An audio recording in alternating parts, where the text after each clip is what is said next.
Le Seigneur soit avec vous et avec votre esprit. Évangile de Jésus-Christ selon Saint Jean, gloire à toi Seigneur. Avant de passer de ce monde à son Père, Jésus disait, « Moi je suis le chemin, la vérité et la vie. Personne ne va vers le Père sans passer par moi. Puisque vous me connaissez, vous connaîtrez aussi mon Père. Dès maintenant, vous le connaissez et vous l'avez vu. » Philippe lui dit, « Seigneur, montre-nous le Père, cela nous suffit. » Jésus lui répond, « Il y a si longtemps que je suis avec vous et tu ne me connais pas, Philippe. Celui qui m'a vu a vu le Père. Comment peux-tu dire, montre-nous le Père? Tu ne crois donc pas que je suis dans le Père et que le Père est à moi? Les paroles que je vous dis, je ne les dis pas de moi-même, mais c'est le Père qui demeure en moi et qui accomplit ses propres œuvres. Croyez ce que je vous dis, je suis dans le Père et le Père est en moi. Si vous ne croyez pas ma parole, croyez au moins à cause des œuvres. Amen, amen, je vous le dis, celui qui croit en moi accomplira les mêmes œuvres que moi. Il accomplira même de plus grandes, puisque je pars vers le Père. Tout ce que vous demanderez en invoquant mon nom, je le ferai, afin que le Père soit glorifié dans le Fils.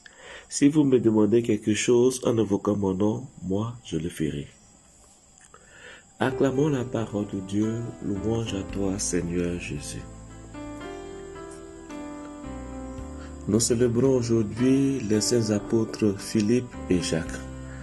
Que pouvons-nous dire des apôtres Philippe et Jacques? On sait très peu de choses sur Philippe, au-delà des quelques mentions de lui dans l'Évangile. Selon la tradition, il prêcha l'Évangile à Phrygie et mourut en Hiérapolis, où il aurait été martyrisé. Philippe était à l'origine un disciple de Jean-Baptiste. Le Saint Jacques que nous célébrons aujourd'hui est le fils d'Alphée, également connu sous le nom de Jacques le Mineur, c'est-à-dire le Jeune. Il fut le premier évêque de Jérusalem et l'auteur de l'épître dans la Bible qui porte son nom.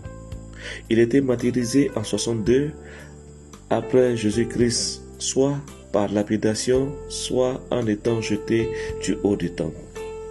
Après cette brève description des apôtres Philippe et Jacques, revenons à l'Évangile.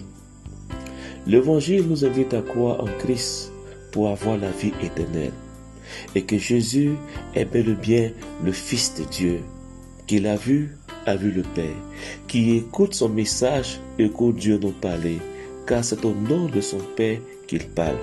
Nous sommes appelés, invités à croire comme les saints apôtres Philippe et Jacques que nous célébrons aujourd'hui.